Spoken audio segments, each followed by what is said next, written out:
Planet Earth is basically like a psyop, or this country is like a psyop experiment. You know, it's warfare. It's a spiritual warfare. And your soul is up for grabs. It's basically up for grabs for whoever needs it to move like you, think like you, dress like you, eat like you, talk like you, breathe like you, shit like you, you know? Some people are envious of how you fart, who knows? It's just a matter of understanding that all it really does take is thought. Thought then action, you know? Think the worst for a person and then complete the mission by creating all of these obstacles and scenarios and putting everybody in their place. Make sure that everybody memorize their lines so that the narrative stays on script.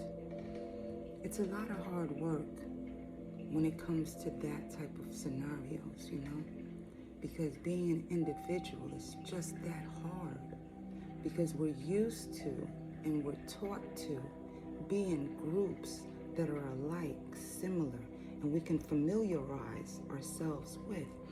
It's like keeping you in a handicap that you've grown out of, you know? It's keeping you disabled in places where you're able to do a lot more. It's like keeping you in a wheelchair when you can walk. It's like people want to test your own knowledge of yourself. You know, it's like people talking you, or persons talking you into having sex with them, really, by introducing you to the various vaginas that they have been introduced to or want, you know, something that they're dreaming of or desiring, but they offer it up as comparison of whose vagina is better than who, hoping that you would offer yours up too.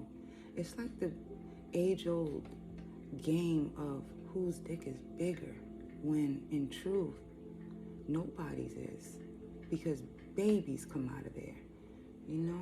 And I doubt anybody's walking around with a penis that's 9 pounds, 10 pounds, and 22 inches long. But there's a lot of egos that walk around with just that thought that they do.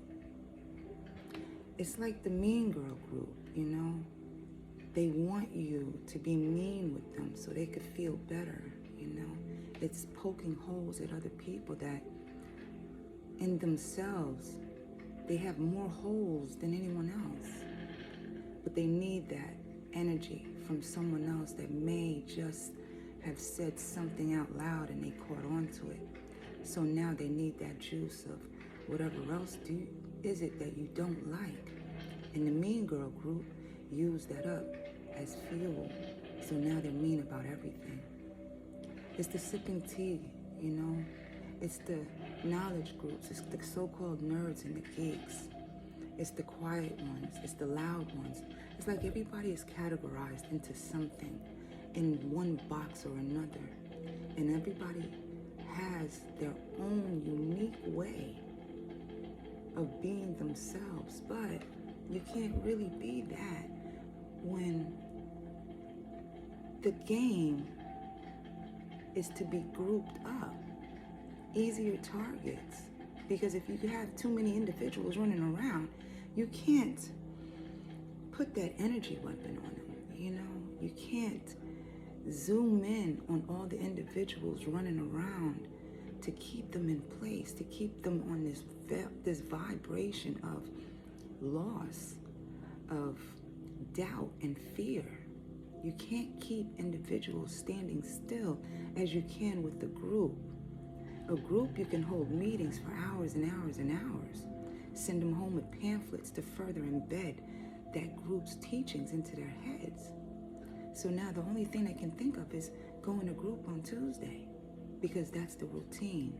That's what's been indoctrinated into them to doing. It's wearing green every fucking Wednesday. When you in your heart and in your gut, you just want to wear fucking white or yellow, you know, shit, black. Who knows? But a group will not like it. Somebody in that box, thought and theory, doesn't like it. And they're going to form this whole wearing black or yellow on Wednesdays group, you know? It's just knowing that we are involved and around and breathing and living and walking with folks that are used to being grouped up into the things that they are used to. Think about it. Have a good one. Bye.